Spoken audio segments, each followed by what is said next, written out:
मध्य प्रदेश में बीजेपी ने संगठन और सरकार के रिश्तों को फिर से मजबूत करने के लिए एक बड़ा प्रशासनिक राजनीतिक प्रयोग शुरू किया है। पिछले कुछ समय से पार्टी के भीतर ये शिकायतें उठ रही थीं कि मंत्रियों की व्यस्तताओं, लगातार होने वाले सरकारी दौरों और प्रोटोकॉल के कारण कार्यकर्ताओं और मंत्रियों के बीच संवाद की दूरी लगातार बढ़ रही है। इसी खाई को भरने और जिलों तक फैले संगठन को सीधे सरकार से जोड़ने के लिए मध्य प्रदेश बीजेपी ने पहली बार मंत्रियों की प्रदेश कार्यालय में ड्यूटी तय की है। नई व्यवस्था के मुताबिक सरकार के मंत्री हफ्ते में 5 दिन दोपहर 1 बजे से 3 बजे तक 2-2 मंत्री भोपाल के बीजेपी प्रदेश कार्यालय में मौजूद रहेंगे। हालांकि कांग्रेस कह रही है कि बीजेपी को कार्यकर्ताओं से नहीं बल्कि जनता से दूरी मिटाने की जरूरत है। आम जनता से मंत्री कब और कहां मिलेंगे ये भी बताना चाहिए। वहीं बीजेपी का दावा है कि इस मॉडल से सरकार की कार्यशैली पारदर्शी होगी, निर्णय लेने की रफ्तार बढ़ेगी। मध्य प्रदेश भाजपा का नया संगठन मॉडल, मंत्री कार्यकर्ता संवाद अनिवार्य, संगठन और सत्ता के बीच दूरी कम करने की कोशिश।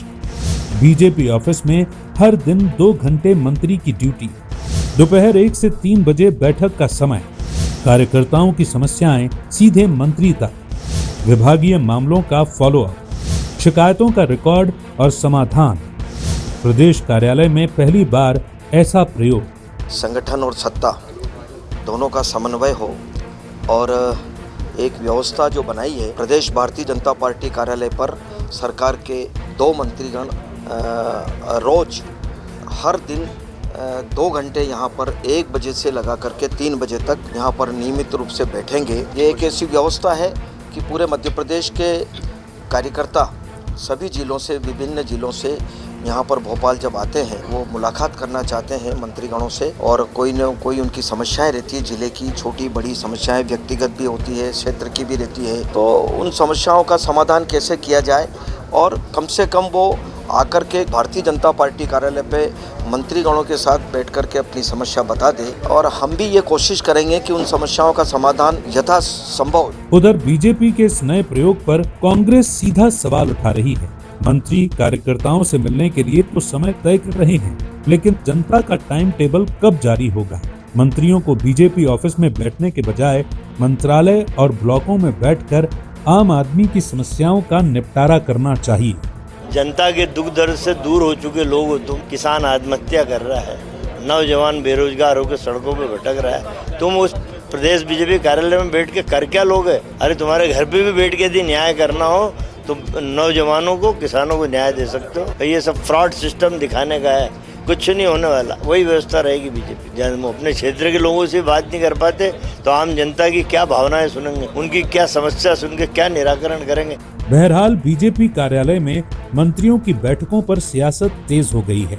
बीजेपी इसे कार्यकर्ताओं से सीधा संवाद और पारदर्शिता बढ़ाने का कदम बता रही है, जबकि कांग्रेस सवाल उठा रही है कि जनता से सीधे मिलने का समय मंत्री कब निकालेंगे। ऐसे में देखने वाली बात ये होगी कि बीजेपी अपने इस मॉडल में बदलाव करती है या नहीं। Bureau report, IND 24।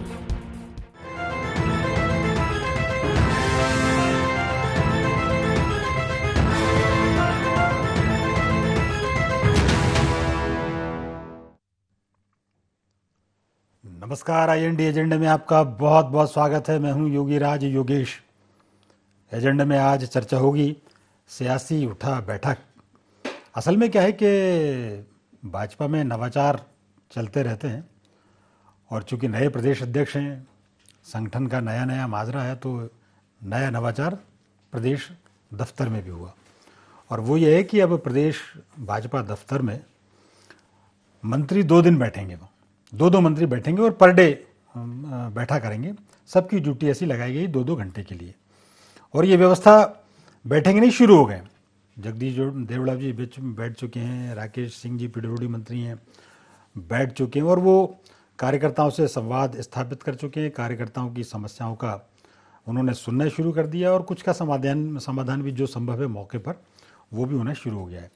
वैसे ही एक बहुत अच्छी व्यवस्था है कि आपकी सरकार यदि आपका खुद आती है ऐसी जगह पे जहां आपको उसको अप्रोच करने में आसानी हो, तो ये एक अच्छी व्यवस्था है, क्योंकि हम देखते हैं कि आज की इस दौड़ा भागी के इस समय में किसी को पकड़ना बड़ा मुश्किल हो जाता है। ख़ास तौर पर जब हम मंत्री जी की बात करते हैं तो इनकी इतनी व्यस्त दिनचर्या रहती है, मंत्री हैं, मुख्यमंत्री हैं, इवन ऑफिसर्स भी जो हैं टॉप क्लास के, तो उनको इतनी आसानी से वो आपसे संपर्क में नहीं आ पाते। कभी मालूम पड़ा कि वो किसी कार्यक्रम में व्यस्त हैं, कभी किसी योजनाओं की मीटिंग ले रहे हैं, कभी किसी समस्याओं का समाधान कर रहे हैं। तो ऐसे में कई बार जो बेचारा, आप कल्पना कीजिए, कोई दूर से सिंगरौली और सतना से और सीधी से और जितनी दूर दूर से यहाँ कार्यकर्ता चला आ रहा है, और मालूम पड़े बेचारा वो एक दिन के लिए आया और एक दिन तो उसका इसी इंतजार में बीत गया कि भाई मंत्री जी तो फलानी जगह व्यस्त थे, और आए तो 2 मिनट के लिए आए फिर चले गए। तो कितना उसके लिए कठिन होगा यहाँ आना, फिर मुलाकात ना हो और वापस चला जाना। तो ये आमतौर पर, और बल्लभ भवन में मान लो आपका जाना, बल्लभ भवन में तो आम आदमी नहीं घुस पाता, पत्रकार और मीडिया के लोग को भी बड़े, उसका एक सिस्टम है उसके तहत अंदर जाना पड़ता है। तो ऐसी स्थिति में आम कार्यकर्ता का, आम जनता का इन लोगों से संवाद होना बहुत कठिन काम है। तो ऐसी स्थिति में ये एक अच्छा प्रयोग भाजपा में हुआ कि उन्होंने अपने मंत्रियों की ड्यूटी लगा दी कि 2-2 मंत्री पर डे बैठेंगे और कार्यकर्ताओं की समस्या सुनेंगे। अभी कहा यह जा रहा है कि कार्यकर्ताओं की समस्या सुनेंगे, लेकिन अब समस्या में जो आएगा उसकी समस्या सुनेंगे बातों, और जो संभव हो जाएगा वो मदद भी करेंगे। तो ये एक अच्छा है, कार्यकर्ताओं के बीच, संगठन के नेताओं के बीच, लोगों के बीच यदि एक संवाद का एक सेतु स्थापित हुआ है तो इसका स्वागत किया जाना चाहिए। ये व्यवस्था निरंतर चले, इस बात के प्रयास होने चाहिए, क्योंकि केवल शुरू हो जाए व्यवस्था और फिर बंद हो जाए तो फिर उसका कोई जो आप चाहते हैं वो परिणाम मिल नहीं पाएगा। बहरहाल व्यवस्था शुरू हो चुकी है, ये कितने दिन चलेगा ये भी हम आने वाले दिनों में देखेंगे, और समस्याओं का समाधान हो। तो एक अच्छी पहल भाजपा की तरफ से हुई है। चर्चा आज इसी पर करेंगे। चर्चा शुरू करने से पहले आइए डाल लेते हैं आज के एजेंडा पॉइंट्स पर एक नजर। बीजेपी कार्यालय में मंत्रियों के बैठने के क्या हैं मायने? कितना सफल होता दिख रहा बीजेपी का ये नया मॉडल?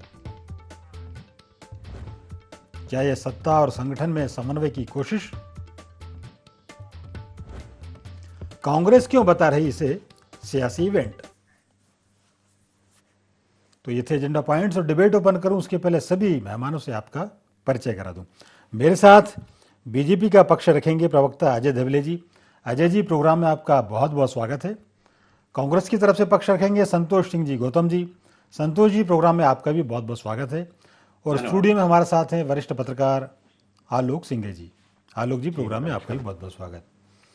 शुरुआत अजय जी आपसे, नवाचार आपने किया है और अभी 2-3 दिन आपने देख भी लिया है, तो उसके फीडबैक आया वो भी दीजिए, और ये व्यवस्था क्या टेम्परेरी है, परमानेंट है, इस पर भी अपना वक्तव्य दीजिए।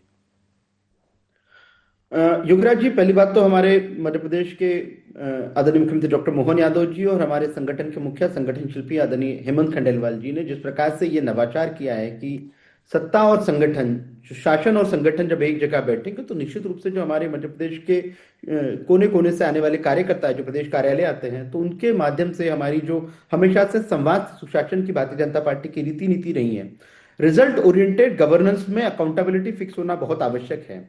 आज जो मध्य प्रदेश के मंत्रिमंडल में माननीय मंत्रीगण है वो सभी भारतीय जनता पार्टी के कार्यकर्ता है, तो निश्चित रूप से उनकी संगठन के प्रति भी जवाबदेही है, संगठन के कार्यकर्ताओं के प्रति भी जवाबदेही है। कहीं ना कहीं हमारा जो दूर दूर से, दूर दराज से कार्यकर्ता आता है उसके पास वो और हमारे मध्य प्रदेश के माननीय मंत्रीगण या मध्य प्रदेश के माननीय हमारे मुख्यमंत्री जी, उनके बीच में एक संवाद और का काम, एक सेतु का काम करता है, एक ब्रिज का काम करता है। तो कहीं ना कहीं इस ब्रिज को हमारे जब माननीय मंत्रीगण इनके साथ में बैठेंगे तो जो एक संवाद और संपर्क की माध्यम से जो सुशासन के हमारे कुछ प्रतिमान स्थापित करने हैं उसके लिए बहुत सहूलियत होगी। शून्य से शिखर तक भारतीय जनता पार्टी अपने निस्वार्थ कार्यकर्ताओं के भरोसे ही पहुंची है, तो निश्चित रूप से ये संगठन की भी जवाबदेही बनती है कि उन कार्यकर्ताओं को भी उनकी जो आकांक्षाएं हैं उन आकांक्षाओं का सम्मान होने की आवश्यकता है। जब ये कार्यकर्ताओं ने भावना आदरणीय अध्यक्ष जी के समक्ष रखी और आदरणीय अध्यक्ष जी ने जब माननीय मुख्यमंत्री जी से इस पर चर्चा की और इस प्रकार की एक व्यवस्था बनी है, तो निश्चित रूप से कहीं ना कहीं भारतीय जनता पार्टी जैसा एक जिम्मेदार राजनीतिक दल जो अकाउंटेबिलिटी में विश्वास करता है, जो जिम्मेदारी फिक्स करने में विश्वास करता है, जो मध्य प्रदेश को विकसित बनाने के लिए संकल्पित है, उसको कहीं ना कहीं अपने कार्यकर्ताओं को सुनना है और किस प्रकार से मध्य प्रदेश को हम विकसित भारत के रूप में कंट्रीब्यूट करेंगे मध्य प्रदेश, जब विकसित भारत 2047 का एक सपना जो आदरणीय प्रधानमंत्री जी ने देखा है, उसमें विकसित मध्य प्रदेश किस प्रकार से कंट्रीब्यूट कर सके। तो जब संगठन हमारे कार्यकर्ता, सरकार, ये सबका समन्वय रहेगा, तो निश्चित रूप से जो भारतीय जनता पार्टी के संकल्प है, उन संकल्पों को जमीन पर, धरातल पर उतारने का काम हमारी ये संकल्पित कार्यकर्ता करेंगी। तो उनके लिए संवाद की ये परंपरा निश्चित रूप से एक अच्छा उपक्रम है, निश्चित रूप से इसकी सराहना होने की आवश्यकता है। अच्छा अजय जी, कांग्रेस विपक्ष का यह भी आरोप है कि ये तो केवल कार्यकर्ताओं को संतुष्ट करने के लिए आपने कर दिया, जनता के लिए ऐसा सुविधा कब मिलेगी? मुझे लगता है कांग्रेस यदि इस बात से अनभिज्ञ है, तो मध्य प्रदेश के हमारे माननीय मंत्रीगण, आदरणीय मुख्यमंत्री जी, ये सभी इस बात के लिए प्रतिबद्ध है कि जनता जो है, मध्य प्रदेश की 8.5 करोड़ से अधिक जनता, उसके लिए हमें यहां से निर्वाचित करके दिया, तो उनके प्रति हमारी जवाबदेही भी है, और वो जवाबदेही हम अपनी क्रियाओं के माध्यम से बार बार स्पष्ट भी कर सकते हैं। जिस प्रकार से पूरे मध्य प्रदेश पर माननीय मुख्यमंत्री जी के प्रवास होते हैं, उन प्रवासों के माध्यम से आप वो जनता के बीच में जाके स्पष्ट रूप से उनसे संवाद करते हैं। माननीय मंत्रीगणों के भी अपने अपने प्रभार के जिले या उनके क्षेत्र में भी जिस प्रकार से कार्यक्रम और दौरे बनते हैं, उनके प्रवास होते हैं, उससे कहीं ना कहीं स्पष्ट है कि हम अकाउंटेबिलिटी में विश्वास करते हैं। जिन लोगों ने हमें चुन के दिया है, उनके प्रति हमारी सरकार है, उन लोगों के प्रति हम किस प्रकार से काम कर सके, इस प्रतिबद्धता के साथ में काम करने वाला भारतीय जनता पार्टी एक जिम्मेदार राजनीतिक दल है। योगराज जी, ठीक है, ठीक है। संतोष जी, देखिए, एक नवाचार शुरू हुआ है, उम्मीद तो करते हैं कि आपके यहाँ भी एक नवाचार ऐसा शुरू हो जाए कि प्रदेश अध्यक्ष जी से मिलने का थोड़ा सा और आसान रहा हो जाए लोगों की, और आप लोगों की भी। देखिए योगीराज जी, कल से ये डिबेट लगातार मीडिया चैनलों पर चालू है कि भारतीय जनता पार्टी ने बहुत अच्छा नवाचार किया है। 1970 में एक फिल्म आई थी सफर नाम की, और इंदिवर ने गाने के बोल लिखे थे कि जो तुमको हो पसंद वही बात करेंगे, तुम अगर दिन को रात कहो रात कहेंगे। तो मीडिया बड़ा खुश है इस नवाचार से, लेकिन मीडिया को अभी बहुत सारे मूल्यांकन करना बाकी रहेंगे, क्योंकि नवाचार के लिए एक और मध्यकालीन शासक जाना जाता था जिसका नाम था मोहम्मद बिन तुगलक। उसने न केवल चमड़े के सिक्के चलाए थे, बल्कि राजधानी को दिल्ली से दौलताबाद भी ट्रांसफर किया था, जिसमें हजारों लोगों की जान चली गई थी, और जो चमड़े के सिक्के चलाए थे वो भी बहुत लंबे समय तक चल नहीं पाए। तो नवाचार के लिए आज के हमारे नरेंद्र मोदी जी भी जाने जाते हैं, जिनका हर नवाचार मीडिया को और सभी लोगों को, भारतीय जनता पार्टी के लोगों को मास्टर स्ट्रोक लगता है। तो हम उनके नवाचारों की बात कर लें। नोटबंदी का नवाचार, जिसमें हजारों लोगों की जान चली गई और नोटबंदी से कुछ हासिल नहीं हुआ। 99.3% पैसा सिस्टम में वापस आ गया, कोई काला धन वापस नहीं आया। ये थी नोटबंदी की फेलियर, लेकिन उसको मास्टर स्ट्रोक उस समय बताया गया था। उसके बाद जीएसटी हुई, अव्यवस्थित जीएसटी, जिसके कारण पिछले 5 वर्षों में 2 लाख उद्योग पूरे भारत में बंद हुए, लेकिन वो भी नवाचार था। तो और तीसरा अभी एसआईआर का, जिसमें 40 से अधिक जितने भी कर्मचारी हैं वो पूरे देश में मर चुके हैं, या तो आत्महत्याएं कर ली है, दबाव में उनकी मौत हो चुकी है। लेकिन एसआईआर भी मास्टर स्ट्रोक है। किस लिए मास्टर स्ट्रोक है? क्योंकि इसमें ज्ञानेश कुमार जो जैसे लोग जो बीजेपी के सहयोगी हैं, उनका दामाद एक जिले का कलेक्टर है, उनकी बेटी एक जिले की कलेक्टर है। तो क्रीम खा रहे हैं भारतीय जनता पार्टी की, इसलिए वो खुद मुख्य चुनाव आयुक्त के पद पर बैठकर वोट चोरी कर रहे हैं इस देश में। ये सारे मास्टर स्ट्रोक है भारतीय जनता पार्टी के। और एक नया मास्टर स्ट्रोक चालू हुआ है, सारे मीडिया ने कहना चालू कर दिया एक स्वर में कि क्या मास्टर स्ट्रोक मारा मोहन यादव ने। अरे भाई, वो मास्टर स्ट्रोक उनके लिए भी मारो जो कह रहे हैं लोग कि सीएम हेल्पलाइन की हालत खराब है, सीएम हेल्पलाइन में हमारी बात नहीं सुनी जा रही, अधिकारी हमको शिकायतें वापस लेने के लिए दबाव बना रहे हैं, अधिकारी हम पर यह दबाव बना रहे हैं कि जन सुनवाई में हिस्सा मत लो। जन सुनवाइयों का कोई फायदा नहीं निकल रहा पूरे मध्य प्रदेश में। पूरे मध्य प्रदेश में बेरोजगारी चरम पर है, अपराध चरम पर है। और जब शराब, योगीराज जी आप पूरी बात सुन लेंगे तो अच्छा रहेगा। मैं समझता हूं कि आपने अजय धवले जी को पर्याप्त मौका दिया था, मेरी भी बात सुन ले, हम भी विपक्ष हैं। मैं ये कहना चाहता हूं कि पूरे मध्य प्रदेश में जिस प्रकार से अपराधियों के हौसले बुलंद हैं, जिस प्रकार से बेरोजगारी चरम पर है, जिस प्रकार से उद्योग धरती पर नहीं उतर रहे हैं, जिस प्रकार से इंदौर जैसे शहर की हालत खराब है, यहां सड़कों की स्थिति देख लीजिए आप क्या है, हर सड़क खुदी हुई है इंदौर में। तो मैं ये कहना चाहता हूं कि लूट के हिस्से में से अपनी हिस्सेदारी तय करने के लिए लोग लड़ रहे हैं। आप कह रहे हैं कार्यकर्ताओं की बातें सुनी जाएंगी। कैलाश विजयवर्गीय ने कहा कि मैं पेड़ लगाना चाहता था इंदौर में, लेकिन वन मंत्रालय के अधिकारी मेरी नहीं सुन रहे हैं। तो ये सत्ता का जो केंद्रीकरण मोहन यादव ने अपने हाथों में किया है, और ये जो लॉलीपॉप दिया जा रहा है कार्यकर्ताओं को, उनको देवतुल्य तमाम समय समय पर बताया जाता है क्योंकि उनसे काम लेना होता है। तो ये असंतोष जब चरम पर आ गया था, जैसा कि रघुनंदन शर्मा जी ने जिक्र किया था कि पूरे प्रदेश भर से कार्यकर्ता मेरे पास आते हैं। एक मिनट और अगर रघुनंदन शर्मा जी ने कहा था कि पूरे लो प्रदेश भर से कार्यकर्ता मेरे पास आकर कहते हैं कि हमारे मंत्री नहीं सुन रहे, हमारे विधायक नहीं सुन रहे हैं, और वल्लभ भवन भ्रष्टाचार का अड्डा बन गया, दलालों का अड्डा बन गया है। तो जब इतना ज्यादा असंतोष चरम पर था तो ये व्यवस्था लागू की गई। लेकिन मैं भारतीय जनता पार्टी से पूछना चाहूंगा कि आप ये कब घोषणा कर रहे हैं कि जनता से मंत्री मिलने किस दिन बैठेंगे, हम ये जानना चाहते हैं। ठीक, अच्छा देखिए संतोष जी, नवाचार तो आपके यहाँ भी हो रहे हैं। आपके यहाँ भी राहुल गांधी चाहते हैं कि निचले स्तर से लोग चुन के आए, उन्होंने जिलाध्यक्ष का नया मॉडल दिया, सारे अधिकार जिलाध्यक्षों को दे दिए, पचमढ़ी में एक बहुत बड़ा ट्रेनिंग कैंप किया, उसमें भी नवाचार हुए। तो आपका नवाचार और इनका नवाचार को आप नवाचार ही नहीं मान रहे। नहीं, मैंने तो आपको नवाचारों के उदाहरण गिनाए, मोहम्मद बिन तुगलक से सही तुलना की है। आप बताइए, क्या मैंने जो नोटबंदी की बात गलत कही? क्या मैंने गलत जीएसटी की बात गलत कही? और हमारे जो नवाचार है वो विद इन द संगठन है, उससे उतना फर्क नहीं पड़ता जितना जब सरकार जब कोई एक्शन लेती है, चाहे गलत नोटबंदी का, चाहे एसआईआर का हो, चाहे जीएसटी को। आप मेरी बात से सहमत है कि नहीं, ये बताइए आपको। अभी मैं जरा अजय जी फिंगर रेस कर रहे हैं, उनसे जवाब ले लेते हैं आपका। जी अजय जी।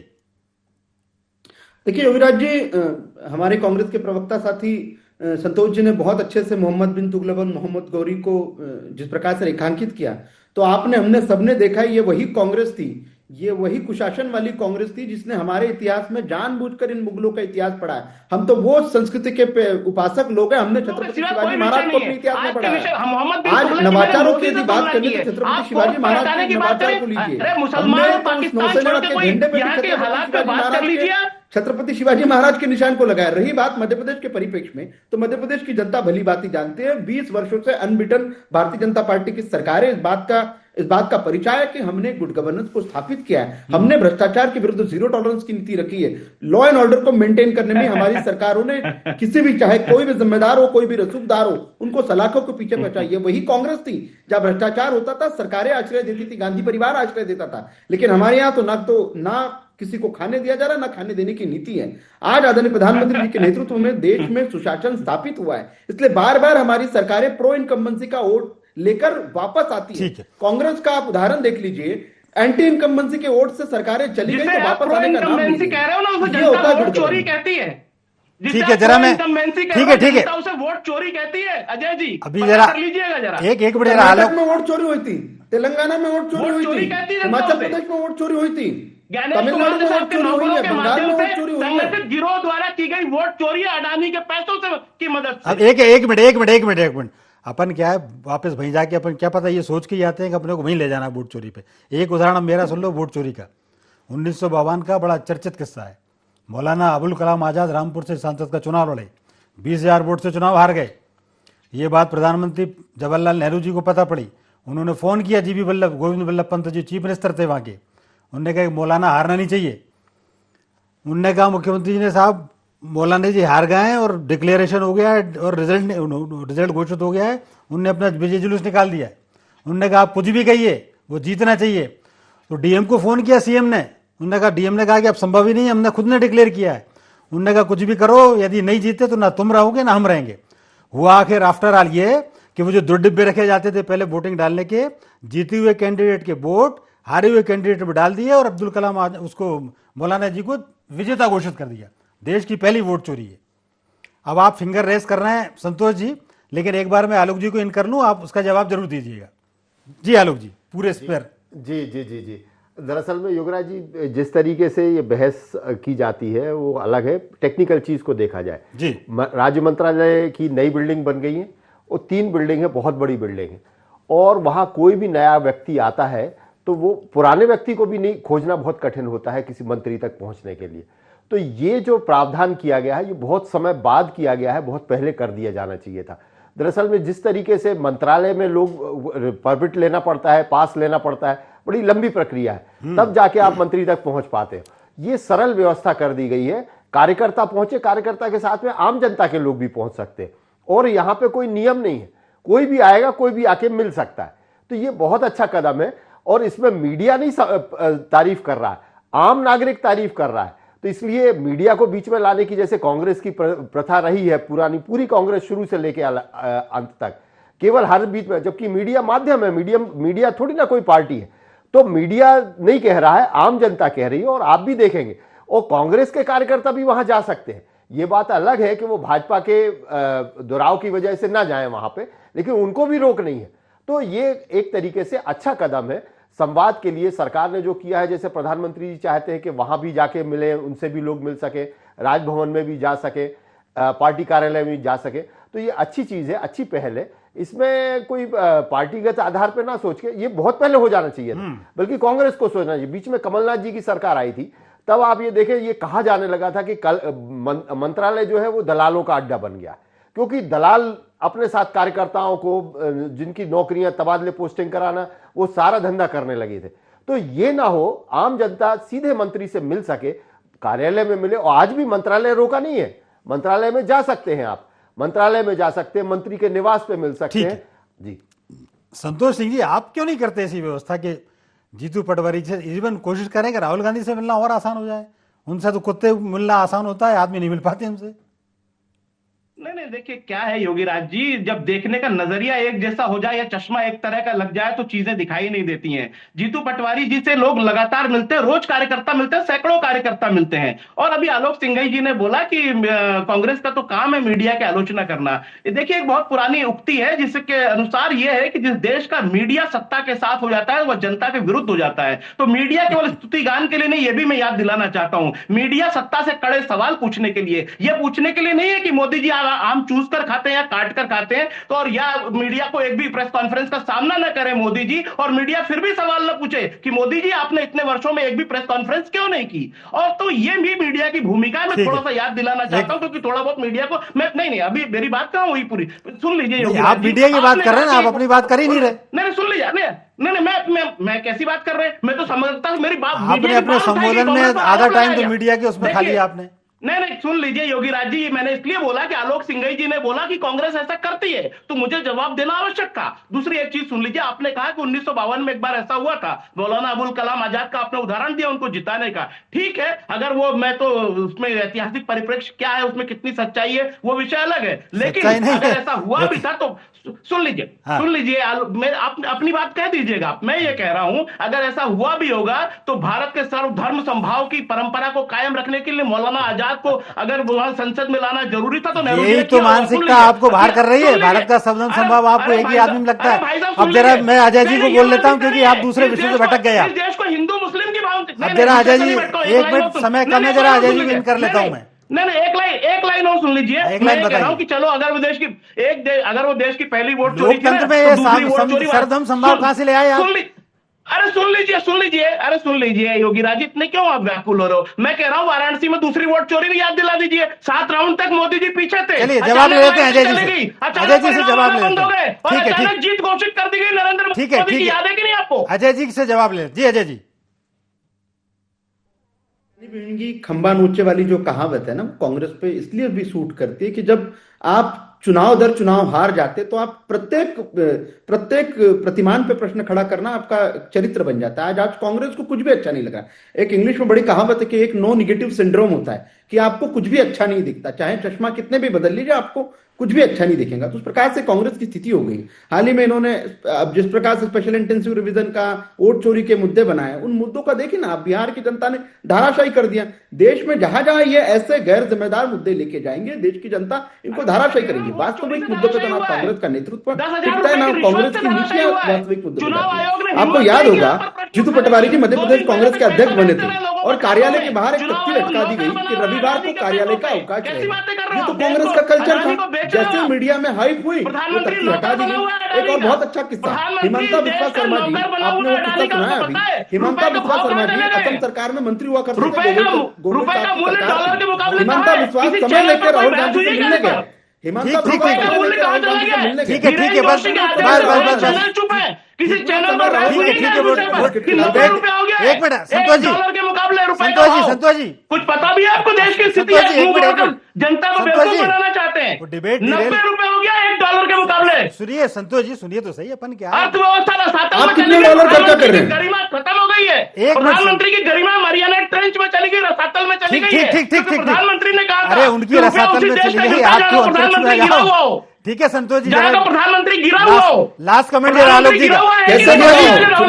क्योंकि मोदी के संतोष जी एक मिनट, संतोष जी अजय जी, अरे संतोष जी शांत तो रहिए। संतोष जी एक गिलास पानी पी लीजिए, मैं यार आलोक जी को इन कर लेता हूँ। आलोक जी लास्ट कमेंट। लास्ट कमेंट डालो। आप चुनाव हरा कर प्रधानमंत्री देश का हरा दीजिए गिरा हमें। हुआ है। संतोष जी, 90 रुपए अरे आपका नाम संतोष है, आप संतोष ही धारण नहीं कर रहे, जरा पानी तो पी लीजिए। नरेंद्र मोदी के शब्द है ये। संतोष जी। गिरा हुआ है कि नहीं बताइए। अरे संतोष जी असंतुष्ट मत होइए, जरा आलोक जी को अरे आप तो चुनाव हरा दीजिए, हमारी सरकार गिरा दीजिए। नहीं, एक स्टेप है, एक स्टेप बढ़ाया है, पुरानी व्यवस्था यथावत कायम है, एक अरे स्टेप संतोष जी बढ़ाया शांत है, रहिए एक मिनट। एक स्टेप बढ़ाया है कि भाजपा कार्यालय में भी मिलेंगे, तो इसमें क्या दिक्कत है? भाजपा कार्यालय में मिले, जनता के बीच में जाके मिले और संतोष जी, दूसरे आप लोग भी भी आके ज्यादा मिले, आमंत्रित हैं। तो इसमें क्या दिक्कत है? एक स्टेप बढ़ाया है, नरेंद्र कम नहीं मोदी किया है, सही कुछ बोला छीना था कि नहीं नहीं है, बताइए। जनता के लिए अवेलेबिलिटी बढ़ाई गई है, ठीक है, तो ये अच्छी चीज है। बोला था कि नहीं बोला था? ठीक ठीक ठीक संतोष जी, ठीक है, अपन इतना ना तो उत्तेजित होने की आवश्यकता नहीं, मैं तो पूछ रहा हूँ सवाल, बोला था कि नहीं बोला था नरेंद्र मोदी ने? बताइए आप दोनों साथ में।